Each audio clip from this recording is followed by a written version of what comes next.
This is my dad, Greg Goyne, and he is my inspirational character. Dad, I just want to ask you a few questions about your life and your childhood and stuff. So, Okay. my first question is, where did you grow up, and how was it there? Well, I grew up in a lot of different places. The first thing I really remember, because it was probably around the time that I was 5 years old, is my parents moved to the Philippines. They were missionaries at the time, and I lived in the Philippines from the time I was 5 years old to the time I was 8 years old. And then I moved back here and lived in Virginia for a little bit in North Carolina as well. So, what were the people like in the Philippines?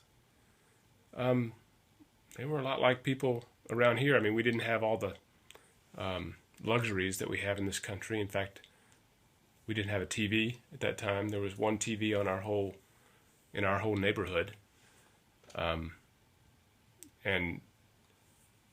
so we all went over to that house to watch the TV. But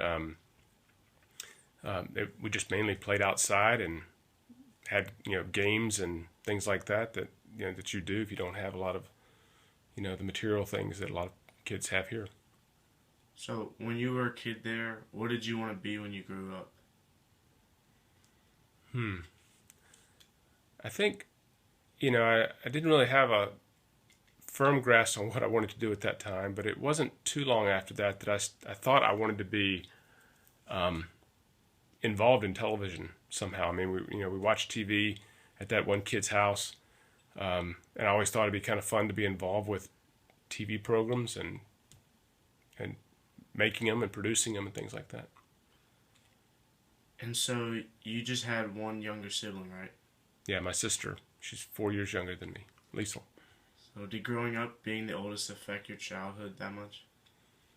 Well, I guess I always felt like she was probably always looking up to me. So I guess I always felt like I had to be kind of a role model for my sister. But that's probably about the biggest extent of it. So, were your parents very strict when you were a child? Yeah, somewhat. I mean, they were missionaries, and so they were. We were the kind of the role models for the community we lived in, I guess you'd say.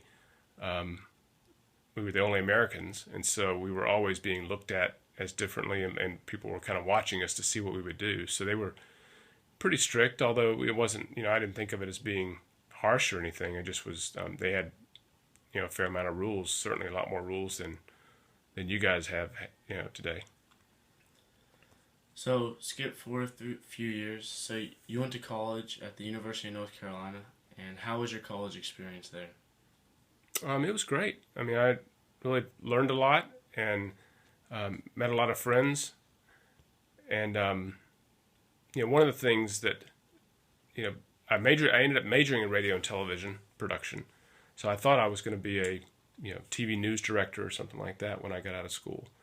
But then in the summers, I actually had a job where I sold books door to door, and not encyclopedias, but they were in essence dictionaries and homework manuals, and I sold them door to door for 4 summers through college. So that really taught me a lot about the business world and sales and things like that. So, out of college, what was your first job, and how did you like it? Well, I guess I consider selling books door to door my first job, and then when I actually got out of graduate school, I took a job at an advertising agency in Chicago, and that was a bunch of fun. It was kind of a combination of my interest in television with the business world. So it was a really creative culture and really a lot of fun, and it was a chance to live in a big city. So that was new to me as well. Okay, now random question. If you could have a 10-minute conversation with anyone that's ever lived and died or is alive now, who would it be and why? Well, that's a tough one. I mean, 10 minutes isn't very long. So I think it'd be one of those things where you just get a chance to ask a question or two. It's probably a typical answer, but I guess I'd love to have a 10-minute conversation with Jesus. What is the thing that you are most proud of in your life? Well, I guess it's a tie between you and JP, so my two children, and my wife, Tracy. Okay. And what is some advice you would give someone that has just finished college and is trying to find a job? Well, I think it's easy to get lured by the money, assuming you have some job offers to choose between. But I would suggest that you try to find what it is you love.